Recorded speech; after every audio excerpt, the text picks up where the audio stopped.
व्यायामात् लभते स्वास्थ्यम दीर्घायुषम बलम सुखम आरोग्यम परमम भाग्यम स्वास्थ्यम सर्वार्थ साधनम।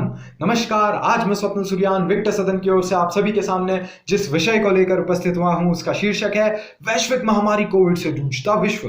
17 नवंबर 2019 एक ऐसा दिन जब चीन के वुहान शहर में दुनिया का पहली बार सामना हुआ एक गंभीर बीमारी कोरोना वायरस से। शुरुआती जांच में यह पाया गया कि इस वायरस के संक्रमण के लक्षण आमतौर पर सर्दी जुकाम जैसे ही होते हैं, जबकि विश्व स्वास्थ्य संगठन की जांच के अनुसार इस वायरस के संक्रमण के कारण हमें सूखी खांसी, सांस लेने में तकलीफ तथा थकावट जैसी समस्याओं का सामना करना पड़ सकता है। लेकिन आज तक कोई भी स्वास्थ्य संगठन इसके सटीक लक्षणों का पता नहीं लगा पाया है। अब अगर हम देखें तो चीन के बाद इस वायरस का कहर झेलने वाले ज्यादातर देश यूरोप के थे, जैसे इटली, स्पेन, जर्मनी इत्यादि।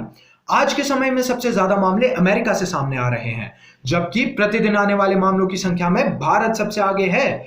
विश्व भर के बड़े बड़े राजनेता जैसे ब्रिटेन के प्रधानमंत्री बोरिस जॉनसन, ऑस्ट्रेलिया के गृह मंत्री पीटर डटन, यहां तक कि ब्राजील के राष्ट्रपति श्री जैर बोल्सोनारो भी इस महामारी के संक्रमण से अछूते नहीं रहे हैं। विश्व के सबसे विकसित देश माने जाने वाले अमेरिका को इस महामारी ने अपनी गिरफ्त में कुछ यूं ले लिया है कि अब वहां बेरोजगारी, अर्थव्यवस्था में गिरावट और राजनीतिक विद्रोह जैसी समस्याएं सामने आ रही हैं। अमेरिका में कोरोना के कारण हालात इतने खराब हो गए हैं कि केवल 6 महीनों में ही वहां इस महामारी ने तकरीबन 1,90,000 लोगों को मृत्यु के मुख में ढकेल दिया है। यहां तक कि जो स्टॉक मार्केट साल के पहले माह में अपने उच्चतम स्तर पर था, वो केवल 2 महीने बाद यानी कि मार्च के महीने में 20% से अधिक गिर गया। अंतर्राष्ट्रीय मुद्रा कोष के अनुसार अभी अंतर्राष्ट्रीय अर्थव्यवस्था को 3% तक और सिकुड़ना है।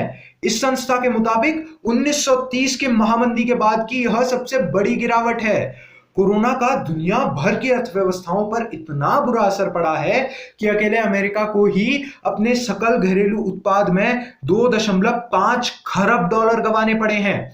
इस महामारी का भारत के ऊपर भी बहुत बुरा असर पड़ा है।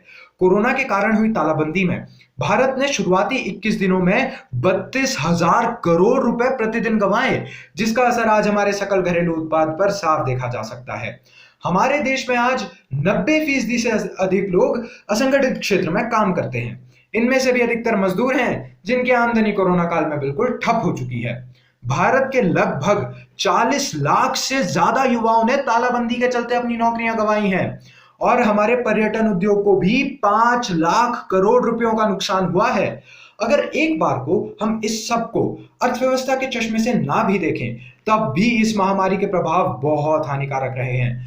आज अकेले भारत में ही 70 से 90,000 मामले प्रतिदिन सामने आ रहे हैं।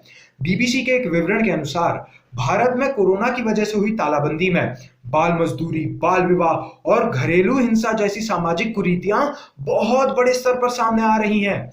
भारत के राजनेता भी, फिर चाहे वह विधायक हो या सांसद, इस महामारी के चपेट से बच नहीं पाए हैं। और इसमें सबसे दुख की बात तो यह है कि इस महामारी के चलते हमने अपने पूर्व राष्ट्रपति, भारत रत्न श्री प्रणब मुखर्जी को भी खो दिया।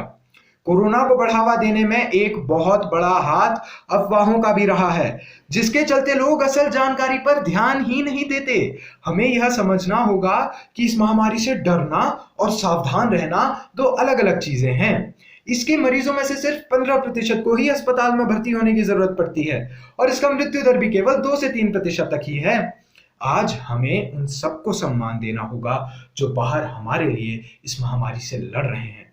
मगर दुख की बात तो यह है कि आज भी बहुत से लोग इस स्थिति की गंभीरता को नहीं समझ पा रहे हैं। हमारी सुरक्षा हमारे अपने हाथों में है। या तो हम अभी सावधान होकर इस महामारी के संक्रमण को फैलने से रोक सकते हैं, या फिर अभी लापरवाह होकर बाद में अपने हाथ मल सकते हैं। अंत में मैं बस इतना कहना चाहूंगा कि अग्निशेषम ऋण शेषम व्याधि शेषम तथैव च, अग्निशेषम ऋण शेषम व्याधि शेषम तथैव च, पुनः पुनः प्रवर्धेत तस्मात् शेषम न कार्येत। अर्थात आग, कर्ज और बीमारी को कभी भी हल्के में नहीं लेना चाहिए। ये मौका मिलते ही पलटवार कर सकते हैं। इससे पहले यह अधिक खतरनाक हो जाएं, इनका जड़ से खत्म होने तक इलाज करवाना चाहिए। धन्यवाद।